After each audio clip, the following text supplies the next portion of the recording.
कहानी है रामपुर गांव की, जहां के मर्द महिलाओं को हमेशा नीचा दिखाने की कोशिश में रहते। अरे अभी तक खाना नहीं आया क्या? मुझे एक और शादी करने की जरूरत है। नहीं जी नहीं, ऐसा मत करना, वरना मैं कहाँ जाऊंगी। खाना लेकर मैं अभी आई जी। गांव की पंचायत में भी फैसले हमेशा औरतों के खिलाफ ही रहते। मैं जो फैसला सुनाता हूँ वो भगवान की आज्ञा होती है। इस लड़के ने अपने मन से शादी करके अच्छा नहीं किया। लड़के को घर भेज दो और इसकी शादी इसकी जाति के किसी लड़के से करवा दो। लेकिन ये लड़के, इसे तो गांव के बाहर निकाल दो। नहीं नहीं जमींदार साहब, ये क्या बोल रहे हैं? ऐसा नहीं हो सकता।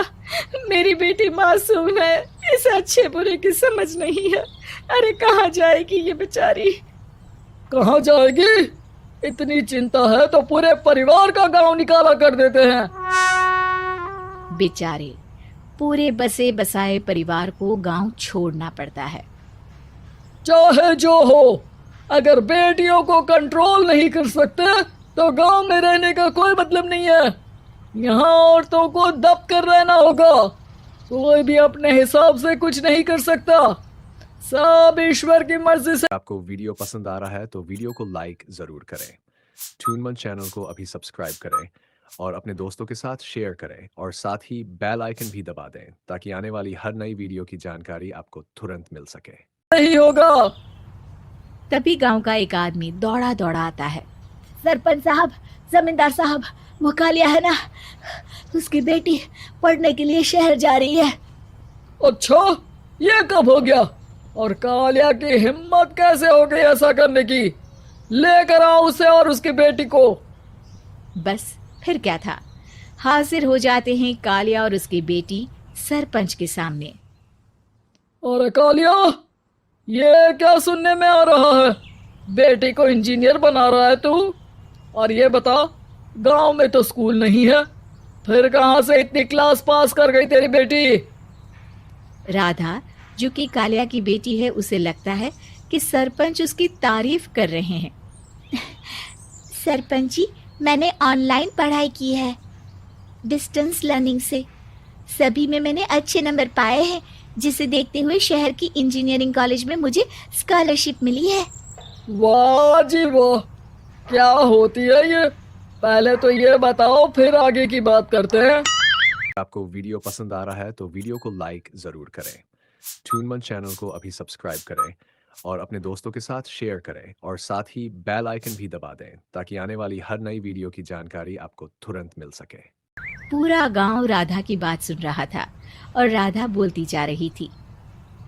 तो ऐसे मैं फ्री में एक अच्छी शिक्षा लेकर गांव में जो कुछ परेशानियां हैं, जैसे बिजली, पानी और इंटरनेट जैसी समस्याओं के लिए काम करूंगी।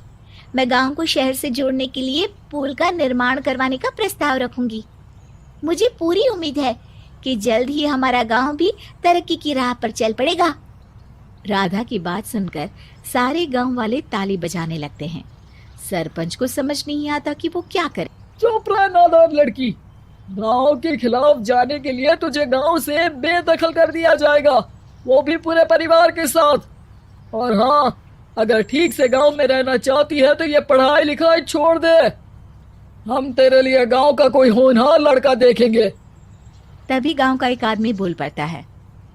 अरे नहीं नहीं सरपंच जी, राधा बिटिया जो बता रही है, अगर वैसा हो जाए तो हम लोगों को पैसा कमाने के लिए बाहर नहीं जाना पड़ेगा। हाँ जी, और ना ही कोसों दूर पानी के लिए भटकना पड़ेगा। हमारे बच्चे भी अच्छी पढ़ाई कर सकेंगे और आगे बढ़ेंगे, ना कि हमारी तरह खेती करते बैठेंगे। क्यों गांव वालों, राधा बिटिया का साथ देना चाहिए ना। सरपंच देखता है कि गांव राधा के साथ है तो वो चुप हो जाता है। वो घर आकर अपने सलाहकार से बात करता है, जो बहुत ही चालाक किस्म का इंसान होता है। अरे सरपंच साहब, आपको बहुत ही होशियारी से काम लेना पड़ेगा। एक बार गांव तरक्की कर गया, यहाँ के बालक पढ़ लिए तो कोई ना पूछ। आपको वीडियो पसंद आ रहा है तो वीडियो को लाइक जरूर करें। ट्यून चैनल को अभी सब्सक्राइब करें और अपने दोस्तों के साथ शेयर करें और साथ ही बेल आइकन भी दबा दें ताकि आने वाली हर नई वीडियो की जानकारी आपको तुरंत मिल सके। अच्छेगा आपको। और फिर ये जो बेटा और बेटी है ना आपके, इनको भी आम लोगों की तरह ही जीवन जीना होगा। हाँ, लेकिन करे तो क्या करे? वो ना आप मुझ पर छोड़ दीजिए, बस मैं जैसा बोलूं करते जाइए। अगले रोज सुबह जब गांव वाले सोकर उठते हैं तो राधा के घर के बाहर और साथ ही वो लोग जिन्होंने राधा का सपोर्ट किया था उनके घर के आगे लाल रंग से कल आऊंगी लिखा होता है। कल आऊंगी, ये क्या होता है?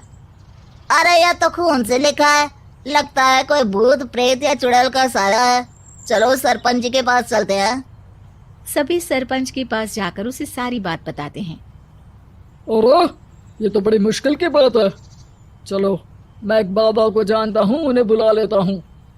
सरपंच बाबा को लेकर गांव के घर के बाहर जाता है।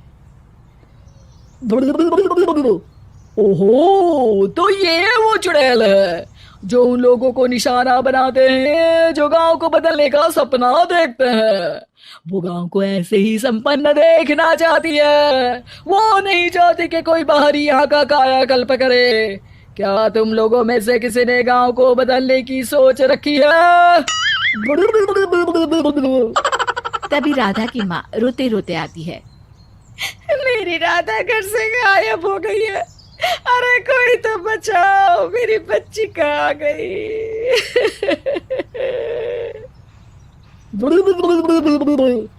ले गई वो चुड़ैल, तेरी बच्ची को ले गई। अब वो उसे श्रापित करके छोड़ेगी, उस पर चुड़ैल का साया हो जाएगा। तभी बुरी सी हालत में राधा भी वहां आ जाती है। उसके बाल चुड़ैल की तरह फैले होते हैं और कपड़ों में खून लगा होता है। सभी राधा को देखकर डर जाते हैं। माँ, पता नहीं मुझे कौन उठा कर ले गया था। अरे दूर दूर हो जा चुड़ैल, अब हम लोग इस गांव में नहीं रुकेंगे। अरे कैसे बातें कर रहे हैं आप? कल तो आप मेरे भरोसे गांव का हुलिया बदलने, अपने बच्चों को पढ़ाने और तरक्की उन्नति की बात कर रहे थे, तो आज क्या हो गया आपको? ये फिर तुम लोगों को बहकाएगी। ये चुड़ैल गांव में आ चुकी है, ऐसे ही ये तुम्हारे घर के बच्चों को भी ले जाएगी। गांव वाले राधा को गांव से बाहर निकाल देते हैं। उसके माँ बाप रोते रहते हैं लेकिन गांव वाले नहीं मानते। मैं भी अपनी बहन के साथ गांव के बाहर रहूंगा, लेकिन वो पढ़ाई नहीं छोड़ेगी। वहीं सरपंच के घर पर सलाहकार कहता है। देखा, सांप भी मर गया और लाठी भी नहीं टूटी। लेकिन अगले ही दिन सरपंच के घर के बाहर भी वही शब्द लिखे होते हैं और फिर सरपंच की बीवी कहती है, हमारी बेटी को किसी ने अगवा कर लिया है। तभी राधा का भाई वहां आ जाता है।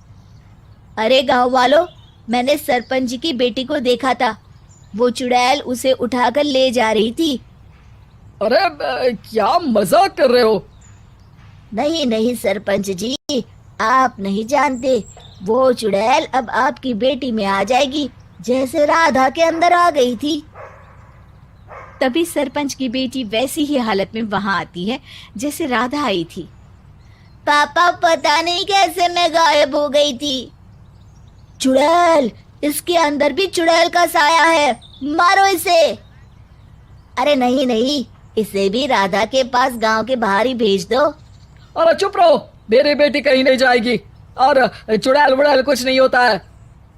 अरे कैसे बात कर रहे हो सरपंच जी? आप तो बोल रहे थे कि आपका फैसला भगवान का ज्ञान होता है, तो अपने पर बात आई तो अब आप ऐसे बोल रहे हैं। अरे ना ना ना, आपको अपनी बेटी को त्यागना ही होगा। अरे बुलाओ बाबा को। राधा का भाई बाबा को ले आता है, जिसे अब गांव वालों के डर के कारण सच बोलना पड़ता है। मैं कोई बाबा नहीं हूँ, मैं तो मोची था। ये सलाहकार महोदय ने मुझे कहा था एक्टिंग करने को।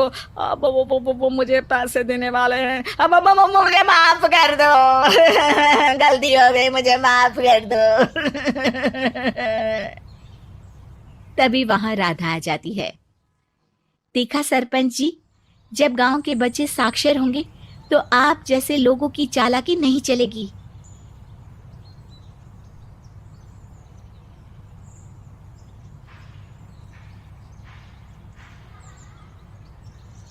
आपको वीडियो पसंद आ रहा है तो वीडियो को लाइक ज़रूर करें। ट्यूनमन चैनल को अभी सब्सक्राइब करें और अपने दोस्तों के साथ शेयर करें और साथ ही बेल आइकन भी दबा दें ताकि आने वाली हर नई वीडियो की जानकारी आपको तुरंत मिल सके।